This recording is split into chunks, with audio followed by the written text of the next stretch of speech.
Au reste, mes frères, réjouissez-vous dans le Seigneur. Je ne me lasse point de vous écrire les mêmes choses, et pour vous cela est salutaire.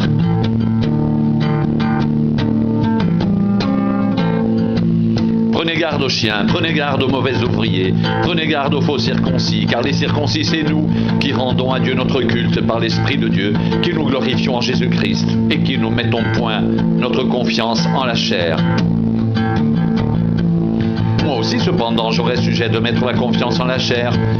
Si quelqu'un croit pouvoir se confier en la chair, je le puis bien davantage, moi, circoncis le 8e jour de la race d'Israël, de la tribu de Benjamin, hébreu né d'hébreu, quant à la loi pharisien, quant au zèle persécuteur de l'Église, irréprochable à l'égard de la justice de la loi.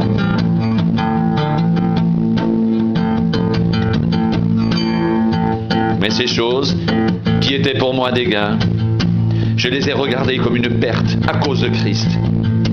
Et même je regarde toutes choses comme une perte à cause de l'excellence, de la connaissance de Jésus-Christ, mon Seigneur, pour lequel j'ai renoncé à tout. Je les regarde comme de la boue afin de gagner Christ et d'être trouvé en lui, non avec ma justice, celle qui vient de la loi, mais avec celle qui s'obtient par la foi en Christ, la justice qui vient de Dieu par la foi.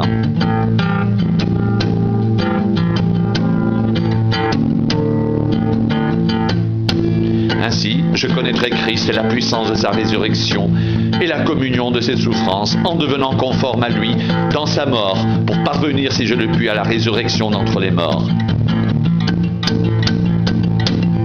Ce n'est pas que j'ai déjà remporté le prix ou que j'ai déjà atteint la perfection, mais je cours pour tâcher de le saisir, puisque moi aussi j'ai été saisi par Jésus-Christ.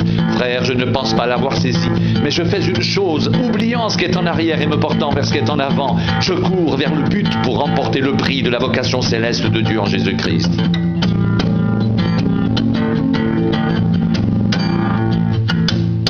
Nous tous donc qui sommes des hommes faits, ayons cette même pensée, et si vous êtes en quelque point d'un autre avis, Dieu vous éclairera aussi là-dessus.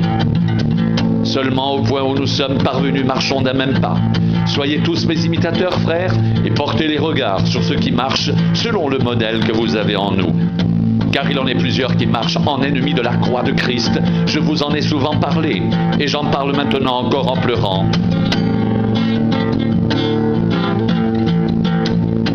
Leur fin sera la perdition, ils ont pour Dieu leur ventre, ils mettent leur gloire dans ce qui fait leur honte, ils ne pensent qu'aux choses de la terre.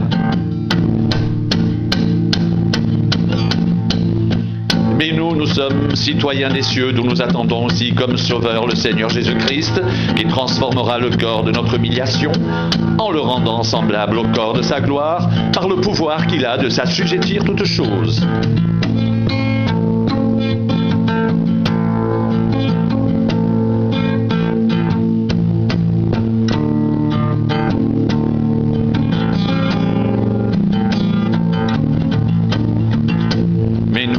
Nous sommes citoyens des cieux, d'où nous attendons aussi comme sauveur le Seigneur Jésus-Christ, qui transformera le corps de notre humiliation en le rendant semblable au corps de sa gloire par le pouvoir qu'il a de s'assujettir toutes choses.